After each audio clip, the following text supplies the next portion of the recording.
Kremlin follows U.S. Justice Department in ordering overseas-funded media to comply with new guidelines, a decision that could hamper Moscow reporting by BBC and others. RT logo on a billboard in St. Petersburg. Sergei KarpukhinReuters. Earlier this week, RT, formerly known as Russia Today, fulfilled the demands of the U.S. Justice Department and registered under its Foreign Agents Registration Act (Fara).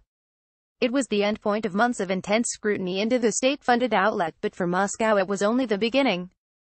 Almost as soon as the Fara registration had been filed, Russian ambassador to the U.S. Anatoly Antonov arrived at RT's Washington offices. He made a promise the Kremlin would never let its people down and would respond accordingly. Within 2 days, Russian parliamentarians delivered on the promise, passing new legislation restricting the work of foreign media in Russia. Tabled on Tuesday, the legislation was passed in super-fast time, with deputies voting on its third reading unanimously. It is expected the upper house will rubber stamp its progress at its next sitting. The new legislation grants Russia's Ministry of Justice powers to label any foreign-funded media outlet foreign agent. Other than that, the wording is vague, deliberately so, critics suggest. The bill's sponsors have said that the law will target legal entities incorporated in Russia. In other words, accredited correspondents from Western media outlets would not be directly affected, but the Russian offices of Deutsche Welle, Voice of America and Radio Free Europa Radio Liberty, both U.S. government-funded outlets, and the BBC would fall under its remit. Likewise, domestic media receiving some support from abroad could also fall under scrutiny. Those media organizations who refuse to comply, or who disseminate information of other undesirable organizations, would see their websites blocked in Russia. One of the potential subjects of the new law, the BBC, told The Independent it would study its provisions. Tanya Lakshina, senior expert at Human Rights Watch, said that the amendments seemed disproportionate, too broad, and too vague, even by Russian parliament standards.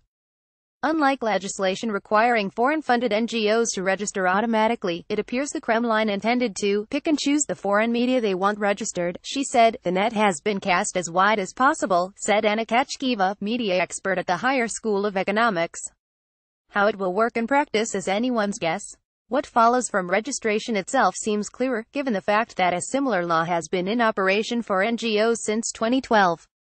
Publications that find themselves labeled foreign agents should expect to be subjected to hostile bureaucratic checks, tax inspections and financial audits. Some could experience problems renting office space. They will be expected to wear the foreign agent badge prominently too, on websites and on other official documents. The Vice Speaker of the Duma, Pyotr Tolstoy, one of the amendment's sponsors, said the necessary measure was a response moves against Russian media abroad. He claimed it would not impact free speech in any way. In truth, the moves against RT have allowed the Kremlin to return to two well-trodden paths: anti-Western rhetoric and anti-media legislation. It was not the first time that Russia's rulers have looked to reduce foreign influence in the domestic media landscape. A bill adopted in 2016, for example, saw foreign ownership severely restricted.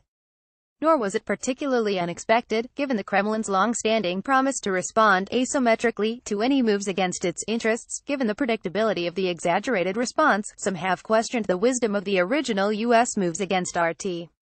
Despite the headlines, RT remains a relatively insignificant resource in the West, and far less significant media that will now be restricted in Russia. Ms. Kachkieva said the U.S. moves had even allowed RT to take the moral high ground. Whatever you think of RT, it was a case of double standards, she said. Everyone understood this was not so much about them, or the media. It was a broader game of chicken. Reuse content. We use cookies to enhance your visit to our site and to bring you advertisements that might interest you. Read our privacy and cookie policies to find out more.